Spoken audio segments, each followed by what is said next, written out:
Pak Menteri menanggapi respon dari Mbak Eni, Pak Bambang ada respon lagi terhadap apa yang sudah disampaikan oleh Pak Menteri tadi? Ya, kami selalu menyambut gembira dengan inisiatif ini. Tapi juga saya ingin menanggapi pendapat Bu Eni tadi bahwa kalau memang ada potensi di daerah terkait dengan kearifan lokal, mestinya ada sesuatu ruang gitu ya. Nah itu yang saya pikir sayang gitu, karena mungkin ada tata bahasa atau ada perumusan yang kurang tepat gitu. Sehingga kesempatan dari UMKM di daerah ini jadi tutup lagi. Itu aja sebetulnya yang kami sayangkan gitu.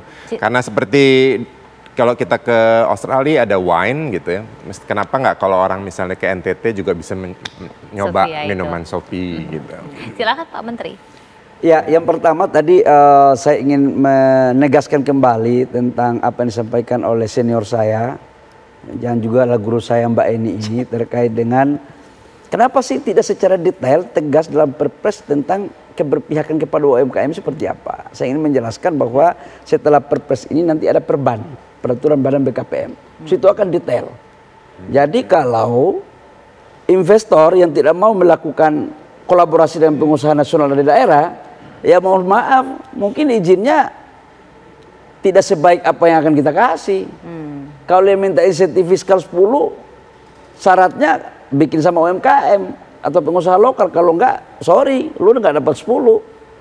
Dan itu adalah instrumen negara untuk menjamin, memproteksi dan memberikan ruang bagi anak daerah itu. Jadi sehingga ini tidak menjadi narasi. Dalam pandangan saya begini ya, saya kan pengusaha bukan dari langsung jadi pengusaha besar dulunya. Sekarang kan di pemerintah, saya kan mulai dari pengusaha dari kecil, dari UMKM juga. Tidak akan mungkin pengalaman saya yang pahit di saat UMKM itu kemudian di saat saya diberikan tugas dengan kewenangan yang ada untuk kemudian saya melupakan itu, nggak mungkin. Dan saya janji itu, saya akan pertegas itu. Dan tim BKPM sekarang lagi merumuskan perbannya. Bahkan tidak segan-segan. Kalau kemudian mereka sudah membangun komitmen dengan UMKM dan pengusaha daerah dan sudah membuat pernyataan lalu kemudian membuat prestasi, BKPM bisa melakukan evaluasi terhadap perizinannya. Karena di dalam Undang-Undang Cipta Kerja untuk mengevaluasi perizinan penyelenggaraan investasi daerah, BKPM adalah koordinatornya. Jadi bisa kita evaluasi, itu merupakan bagian dan ada sanksinya. Jadi nggak boleh narasi-narasi yang sifatnya verbalistik. Bukan zamannya lagi, apalagi ini persoalan ekonomi ini bisa berjalan. Itu yang pertama. Yang kedua adalah UMKM ini kita pastikan juga untuk pasarnya. Kita lagi mencari formulasi yang tepat untuk sentra-sentra produk mereka. Ini negara harus hadir untuk mengambil sebagai penghimpun dari produk mereka. Lalu kemudian kita pasarkan ke internasional. Ini kita lagi merumuskan. Nah yang ketiga terkait dengan minuman alkohol. Sedikit saya cerita Manu.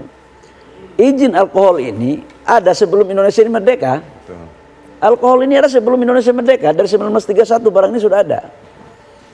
Orde Lama, Orde Baru, Reformasi, semua pernah mengeluarkan izin untuk persoalan alkohol ini. Sekalipun itu masuk dalam tertutup. Tapi oke lah, kita nggak usah lagi berdebat dengan itu. Sekarang tinggal kita mencari solusi yang terbaik agar niat baik dari masyarakat daerah tentang kearifan lokal itu tetap bisa berjalan tanpa kemudian melanggar dengan undang-undang. Ini yang formulasi ini yang kita lakukan. Tapi jauh lebih dari itu adalah saya ingin menyampaikan begini.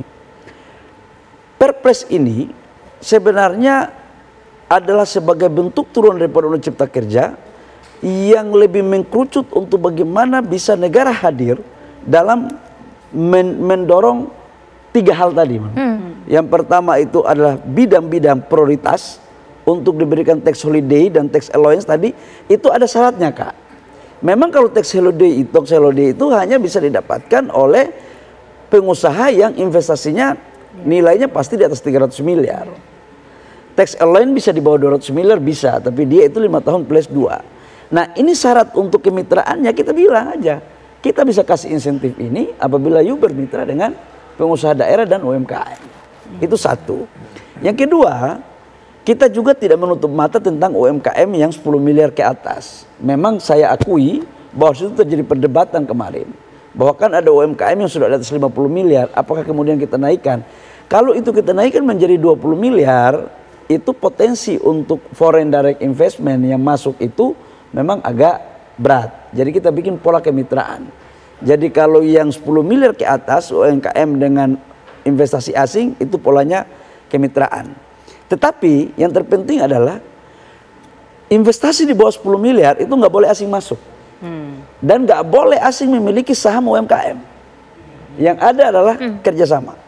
Ini sebagai bentuk protektif negara terhadap UMKM.